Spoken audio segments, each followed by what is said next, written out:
pour ne également visé wuñu li jëm ci wàllu règlement intérieur bu assemblée nationale alors sur ce le conseil constitutionnel vidé na lu nu mel déclaré wu incompétent par rapport ak le recours introduit par ses députés Cheikh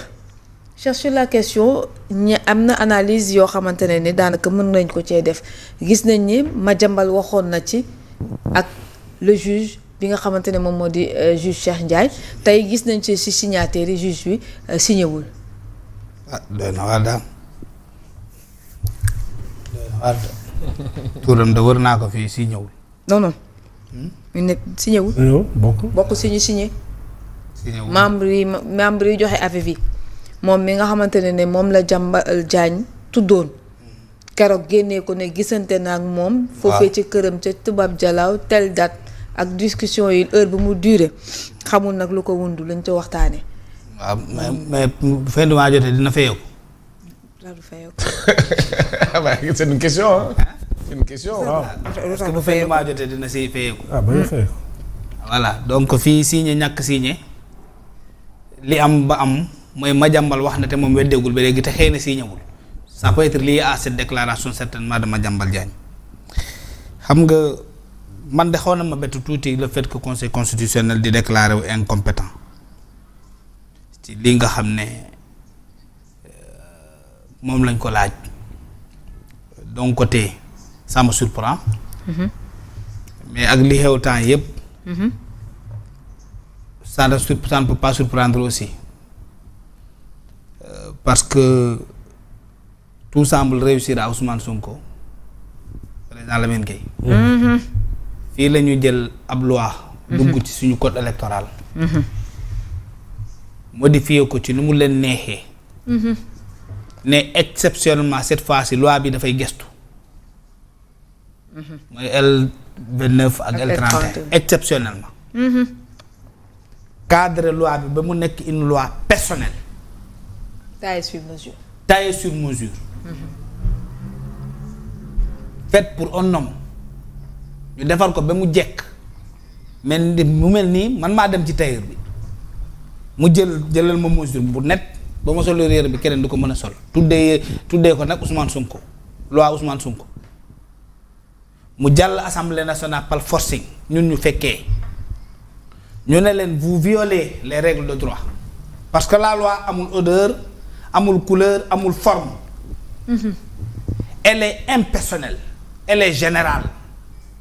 Exceptionnellement on modifie une loi électorale pour le simple plaisir d'un acteur politique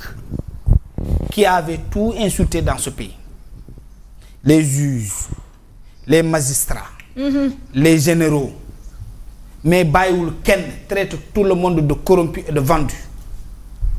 Et quand Ousmane est arrivé au pouvoir, je me suis dit que la justice amène à l'ultime occasion de montrer à Ousmane Sonko qu'elle n'est pas une justice corrompue, qu'elle n'est pas une justice vendue, qu'elle ne saurait être une justice réglée à l'horloge d'un homme. ñu jàllale loi bi ci jaay doole mais li ci gën a doy wax c'est le président de la République qui promulgue une loi mal écrite dans le journal officiel parce que l'exposé des motifs musul feeñ ci article bu ñuy promulguer ci journal officiel musul am depuis que le journal officiel a existé l'exposé des motifs mais dafay yem ci phase bi nga xam ne dañuy présenter le jour l'article xool ba xam na jaar na yoon justifier les raisons de l'écriture de cet article ainsi de suite mais c'est l'exposé des motifs qui passe au journal officiel ñu ne leen man de sama xel ñaaw na parce que lii moom c'est une première fois gaw ma ne Bassirou Diomaye Diakhar Faye moo promulgué loi bi le lendemain c'était un samedi, lundi, mardi plus tard je vois cet article promulgué apparaître au journal officiel mu nekk benn signal bu fort ñu jóge foofu Ousmane Sonko ñu dàq ko on vendredi ci quelques jours de la Tabaski personne n'avait le temps de communiquer et de parler parce que nit ñi seen xar ak yeneen moo leen gënoon a ñor ci période boobu Ousmane dem vendredi lañ ko jëlee assemblée nationale samedi ak dimanche di week-end lundi di férié Pentecôte mardi 10h Ousmane Sonko bombardé président de l'Assemblée nationale genre fake news di génn ne non Bassirou Diomaye Faye a saisi le conseil constitutionnel mais qui sort pour démentir cela c'est la présidence de la République moo génne communiqué weddi ne Bassirou Diomaye Faye n'a jamais saisi le Conseil constitutionnel pour je ne sais quel autre exercice. par le biais de porte-parole. porte-parole bi de la présidente de la République. d'accord waaw lii moom doy na waar di Bassirou Diomaye Faye xanaa mënoon na sax profité ci lii saisir le Conseil constitutionnel parce que am na compétence bi pour def ko te qu'est-ce qui arrive c'est un Conseil constitutionnel qui nous dit que man awma benn compétence ci wax loo xam ne romb na mbiru élection Conseil constitutionnel nee na moom constitution bu ciy wax na doon mbirum élection rek loolu la wax ci lii nee na moom buy wax ci dara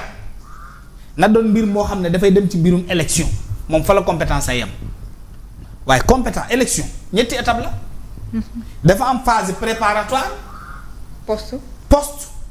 pendant et après loolu mooy les 3 étapes d'une élection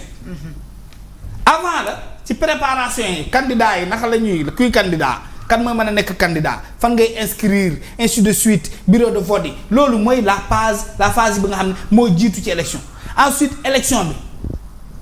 pour mu gën a simple on va pas utiliser des termes techniques jour élection bi naka la ñuy wootee ndax woot ba jaar na yoon ndax ñi war a voter dem nañu ndax urne yi c'était disponible ndax les électeurs ont pu bien se rendre dans les lieux est-ce que sur place c'était normal loolu mooy pendant après maintenant les contestations mais lu ñu def nii du contestation lu magistrat avocat yi def mu tudd les députés de l'opposition c'est pas une contestation ça c'est la phase qui vient après Conseil constitutionnel nee na une des parties de ces 3 parties qui concernent une élection nee na moom da ci am incompétence te pourtant Conseil constitutionnel moo waxal Macky Sall sa yoon nekkul ci reporter élection Conseil constitutionnel bi la de moo toog ne Macky sa yoon nekkul ci reporter élection non seulement da ko ne sa yoon nekkul ci reporter élection da ko ne léegi yow demal jàppal sa bopp date ñu surveiller te pourtant reporter élection ci phase bi mu jëkkee ci élection la bokk avant pendant et après bii ci amaa la préparation yi la Conseil constitutionnel amoon na boobu sañ-sañ wax ne déedéet Macky doo reporter waaye tey ñu ne ko lu xew ci dernière phase bi mu ne moom amu ci compétence moom c'est ça maintenant les magistrats du Sénégal c'est extraordinaire lii c'est extraordinaire toujours ñoo ngi leen di tuumal dara mais malgré ça ñoom ils prennent leurs décisions ils ne pensent pas au peuple ils pensent pas au Sénégal maintenant comme le vin est tiré. il faut le voir. il faut le boire. bien sûr que oui. et l'opposition va payer les pots cassés parce qu'ils avaient une ultime occasion de ne pas permettre cela ñu toog fii de layam mi naan on laisse à Bassirou Diomaye Faye sa responsabilité vous vous souvenez non on laisse à Bassirou Diomaye Faye de sa responsabilité parce que Diomaye lu mu bëggoon mooy yenn ñu mbir yi loolu l'opposition bi doon lay fii de ñoom Pape Djibril Fall dem bañ a signé toog jàpp seen jàmbur tey Ousmane il vous a battu encore et il passe